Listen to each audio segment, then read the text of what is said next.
Michigan head coach Jim Harbaugh has found himself in a spot of bother. The Big Ten, which now comprises of like 90 teams, has suspended the head coach from being on the sidelines during games. This is the first step in what looks to be a drawn-out process of punishment for the team's sign-stealing scandal. The fact that this subject has already been talked until pundits have turned blue in the face and we're still years away from any possible conclusion leads me to believe that we are in for a painfully long ride when it comes to media coverage of Connor Stallions, Jim Harbaugh, Michigan, and how this all shakes down.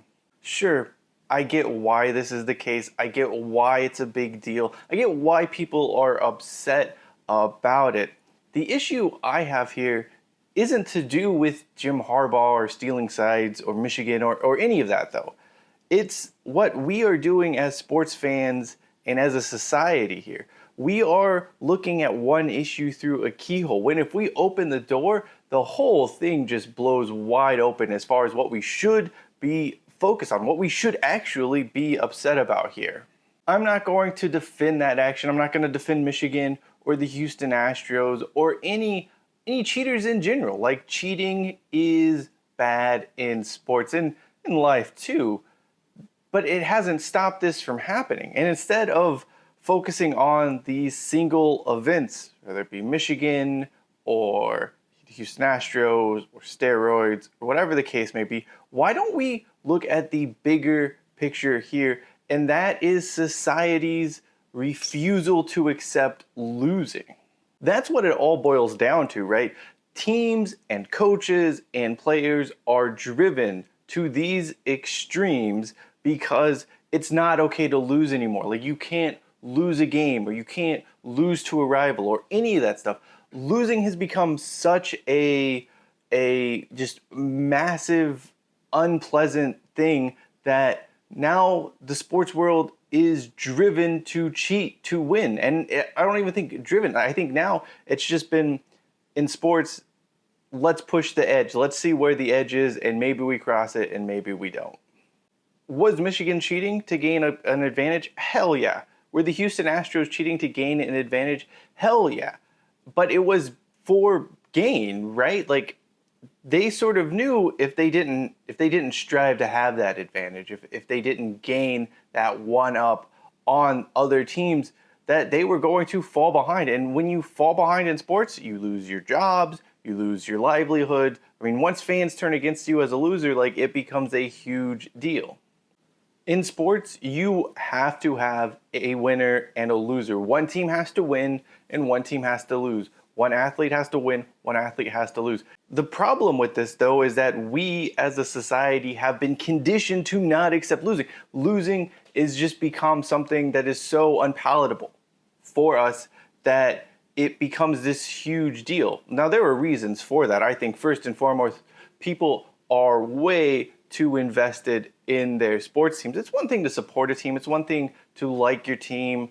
But it's become a matter of life and death for people, and it should never have gotten to that point. It should be a pursuit of entertainment and fun, not your whole reason to live. Then, of course, you have the money element to it. The more you win, the more money you make. People's livelihoods are at stake. If you lose, it's become this whole thing to where, like, if you lose, you're not just losing, you're risking your livelihood as a coach or an athlete or as a front office member. Make no mistake, I am not saying losing is good, and I'm not saying that you should be happy to lose all the time. Like, if your team is losing season after season and they're just bad, then I think that's a time to be upset. But too often, we see sports fans in particular just get upset with a little loss or losing or being bad for a season or two, in that no one has the patience in a sports fandom perspective to, see how things play out. That means coaches, athletes, front offices, they have to take shortcuts because the risk, if you're not trying to take a shortcut, is too great. You're risking your livelihood. You're risking the ability to provide for your family, provide for yourself, and that's obviously pretty scary. There's another side to this. We know that in the sports world, you basically, if you're going to survive, you need to push the envelope as far as you can. And maybe sometimes you just brazenly cross the line, as we've seen with Michigan and as we saw with those 2017 Houston Astros. Maybe you know what you're doing is wrong and you think you're not getting caught, but you're doing so for a reason. I'm not saying that's the right reason. I'm not saying you should go last Boy Scout.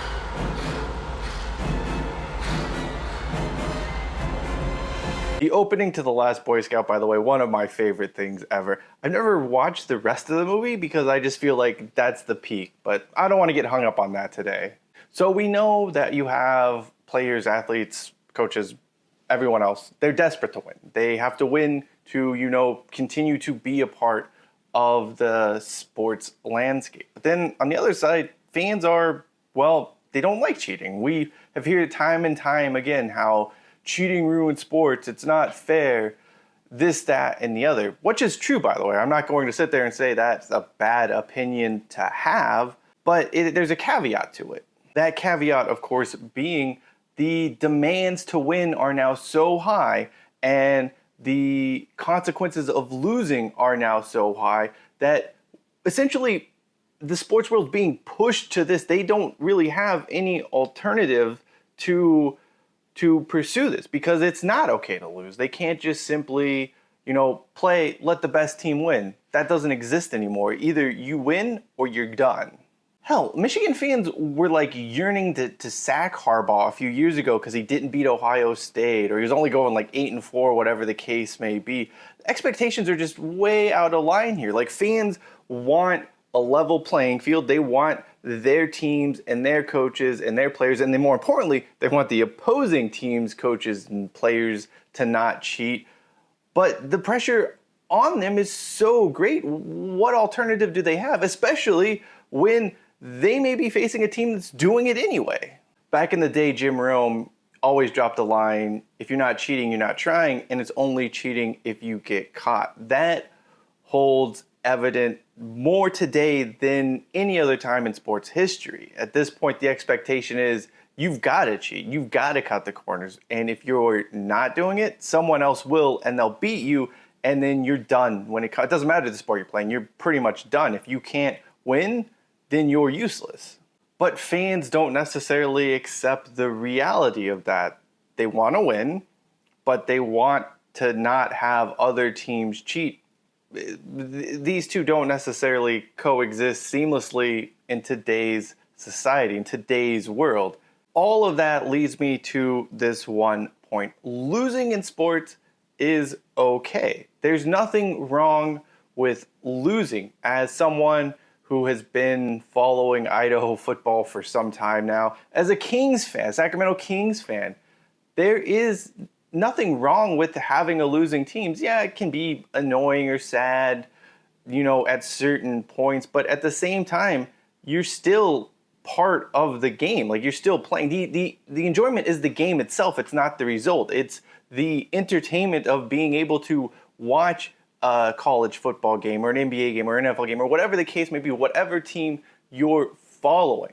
It's not the result that actually matters. It's that 3 hours on a Sunday watching an NFL game. It's that basically like 9 hours now on a Saturday watching a college football game.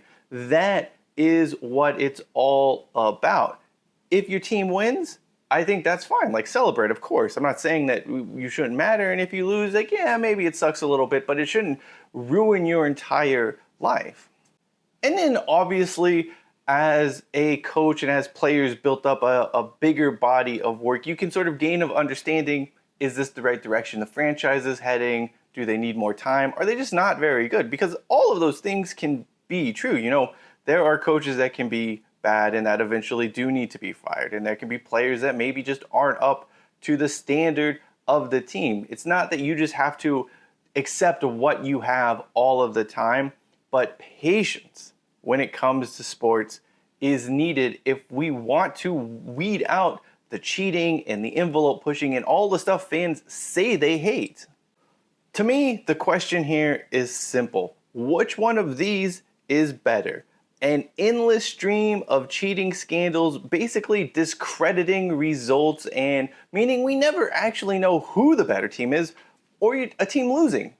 To me, the answer is simple. I can accept losing no problem. I don't mind it if my team isn't the better team on that day or in that season. It happens. That's sports. Winner, loser, fine. What I do not want to accept is that a team won because they were doing something nefarious or they were doing something outside of the rules. That, to me, why bother playing at that point? If the better team isn't winning, if the team that's better at cheating is winning, what are we even doing here? Ultimately, when it comes to this whole Michigan thing, punishments will be doled out, people will get suspended, people will get fired, maybe results will be removed from the record book, so on and so forth.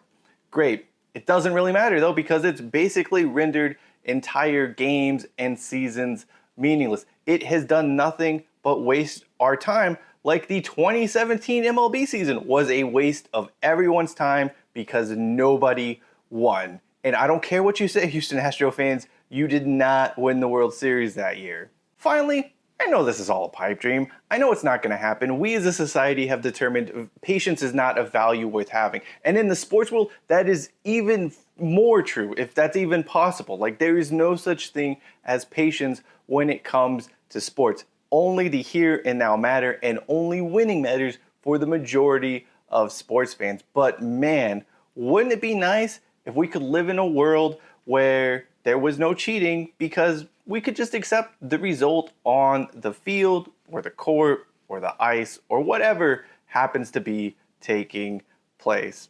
I know, like I said, it's a pipe dream, but if you do take away one thing from this video, it's that it's better to accept your team losing than have entire teams cheating and rendering whatever sport truly meaningless.